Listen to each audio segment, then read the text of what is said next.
Assalamualaikum dan selamat sejahtera.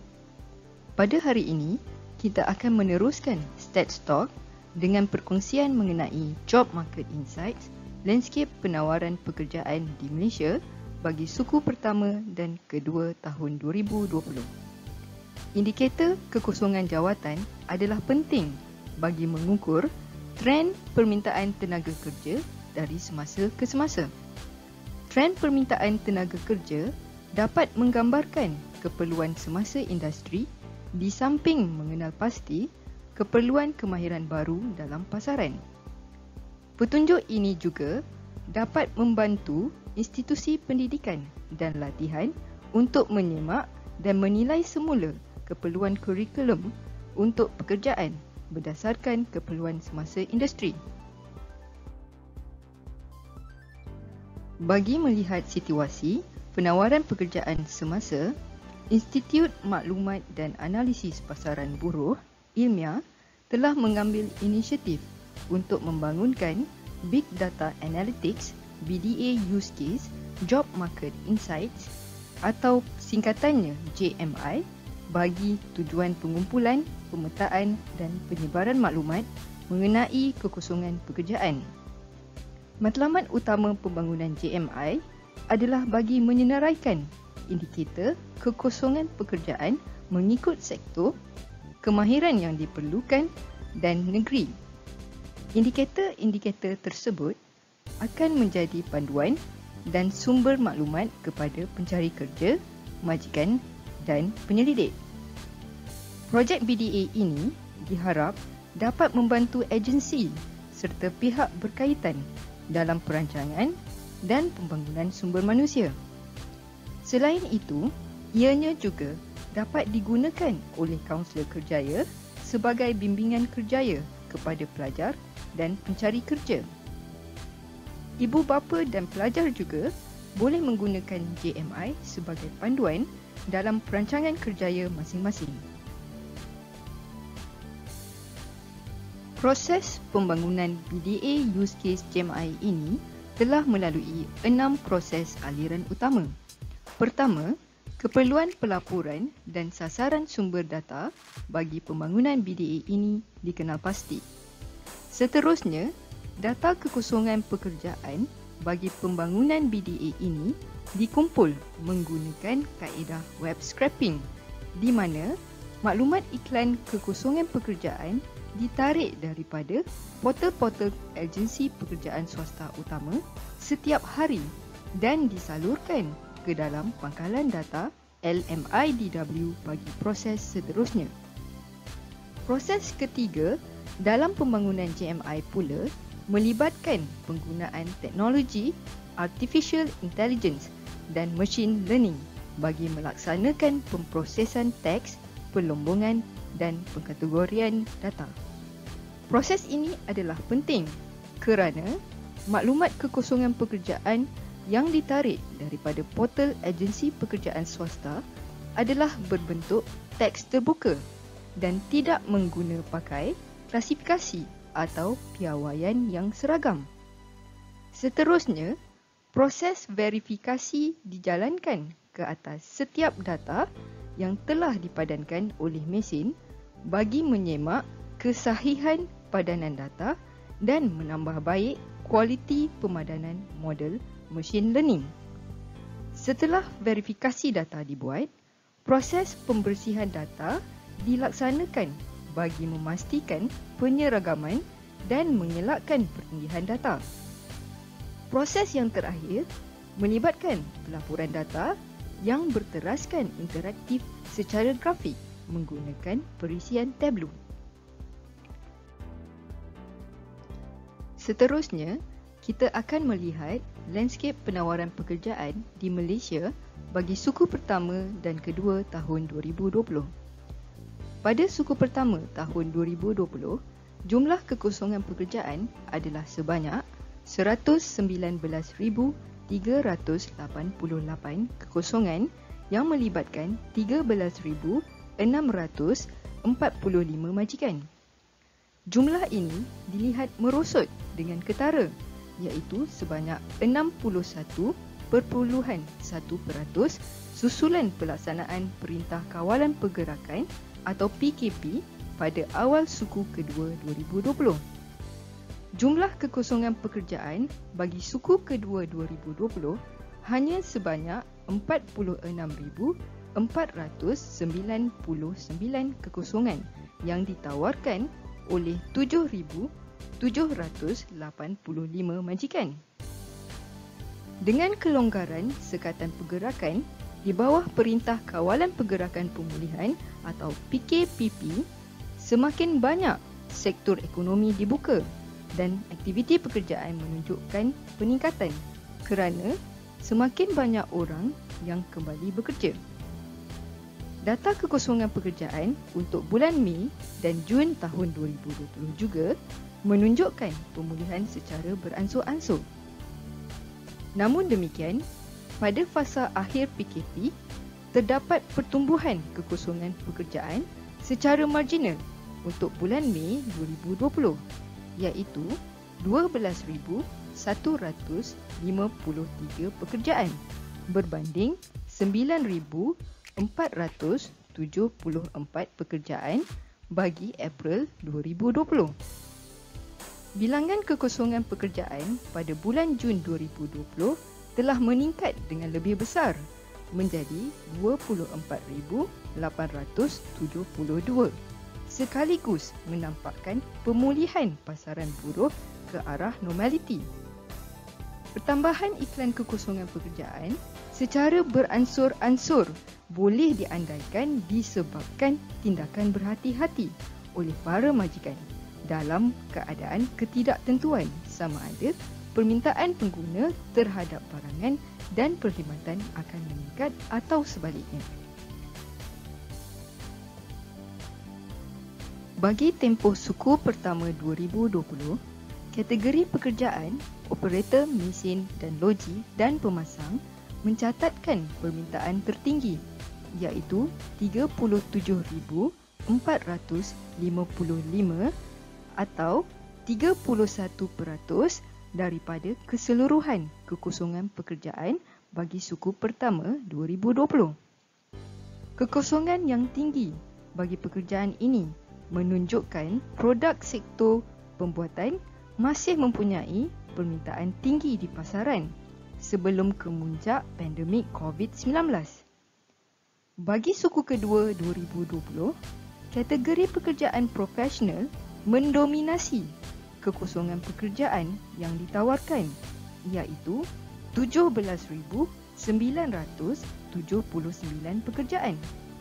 Dapat dilihat juga permintaan bagi operator mesin dan loji dan pemasang adalah kedua tertinggi dengan 12,649 pekerjaan.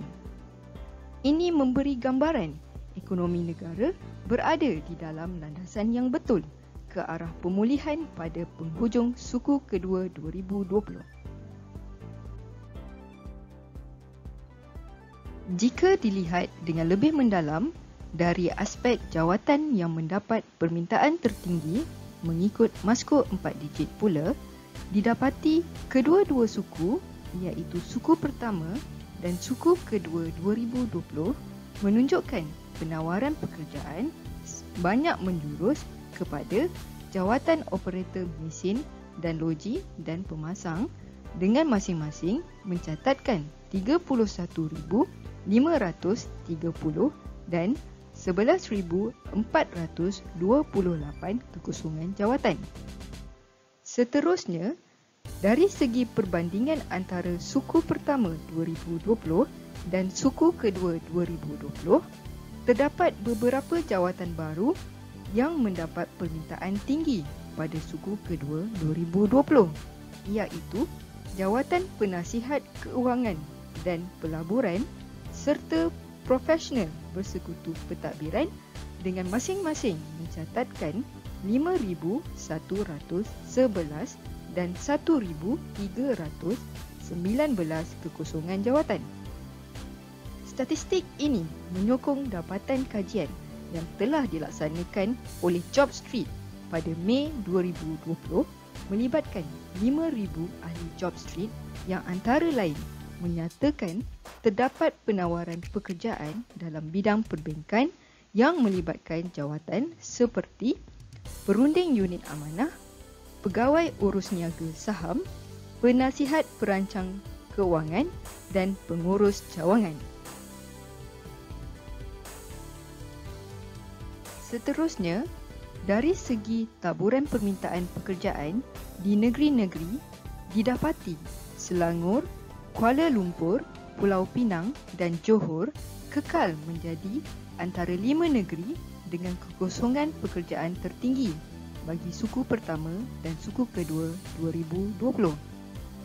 Sarawak dilihat muncul antara 5 negeri dengan kekosongan pekerjaan tertinggi pada suku kedua 2020, menggantikan Perak pada suku pertama 2020. Walaupun jumlah kekosongan yang ditawarkan hanya 1,506 berbanding Perak dengan 5,587 kekosongan, namun ia cukup memberi gambaran bahawa majikan khususnya di Sarawak masih mencari pekerja di tengah-tengah penularan wabak COVID-19. Daripada segi 5 kekosongan pekerjaan tertinggi mengikut wilayah ekonomi Malaysia pula, wilayah ekonomi Koridor Utara atau NCER telah mendominasi dengan penawaran sebanyak 22,148 kekosongan pada suku pertama 2020 dan 8,303 kekosongan pada suku kedua 2020. Walaupun kekal mendominasi pada suku kedua 2020, NCER telah mencatatkan penurunan dalam bilangan kekosongan jawatan yang ditawarkan, iaitu penurunan sebanyak 62.5% berbanding suku pertama 2020.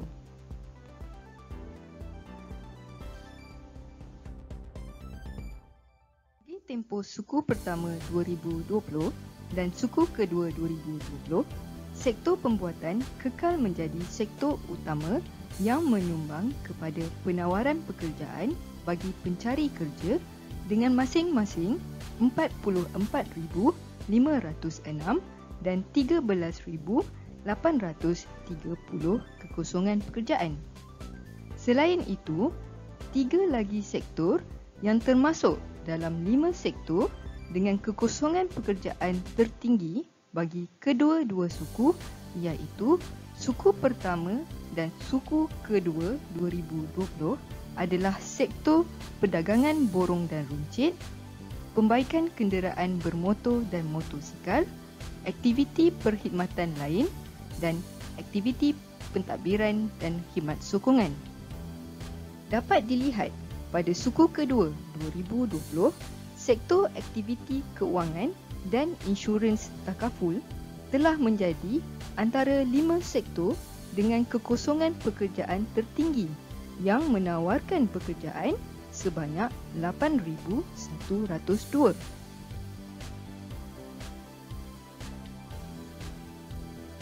Kemahiran merupakan antara kriteria utama yang diperlukan oleh majikan dalam menentukan ahli baru yang akan menyertai syarikat.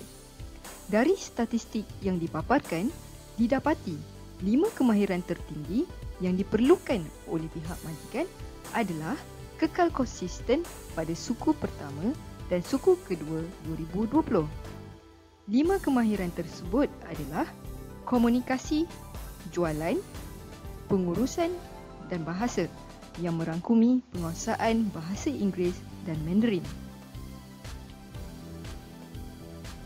Selain kemahiran, kelayakan atau sijil yang dimiliki oleh pencari kerja juga menjadi kriteria kepada majikan untuk memilih pekerja yang bersesuaian dengan keperluan jawatan dan syarikat.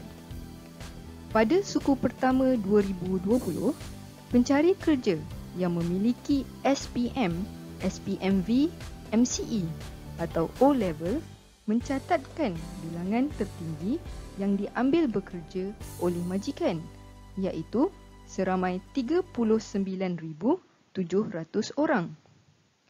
Keadaan ini dilihat selaras dengan kekosongan jawatan tertinggi yang banyak ditawarkan dalam sektor pembuatan pada suku pertama 2020, iaitu jawatan operator loji dan mesin dan pemasang yang meletakkan sijil tersebut sebagai kelayakan utama yang diperlukan bagi jawatan tersebut. Manakala pencari kerja yang memiliki ijazah pula menjadi pilihan kelayakan atau sijil kedua tertinggi oleh majikan pada suku pertama 2020, iaitu seramai 29,050 orang dan diikuti dengan pencari kerja yang tidak memiliki sebarang pendidikan formal seramai 5,404 orang. Walau bagaimanapun, trend ini dilihat berubah pada suku kedua 2020 apabila pencari kerja yang memiliki ijazah telah menjadi pilihan utama majikan untuk digajikan, iaitu seramai 11,882 orang. Manakala pencari kerja yang memiliki SPM, SPMV, MCE atau O-Level pula menjadi pilihan kedua dengan seramai 10,340 orang. Diikuti dengan pencari kerja yang memiliki sijil diploma lanjutan iaitu seramai 4,947 orang. Situasi ini juga selaras dengan penawaran kekosongan jawatan yang tertinggi pada suku kedua 2020, iaitu kategori pekerjaan profesional. Sekian saja perkongsian mengenai Job Market Insights, landscape penawaran pekerjaan di Malaysia bagi suku pertama dan kedua tahun 2020 untuk Stats Talk at FB Live Jabatan Perangkaan Malaysia. Untuk mendapat informasi lanjut serta inisiatif yang dilaksanakan berkaitan landscape pasaran buruh, sila layari portal Ilmiah di www.ilmiah.gov.my.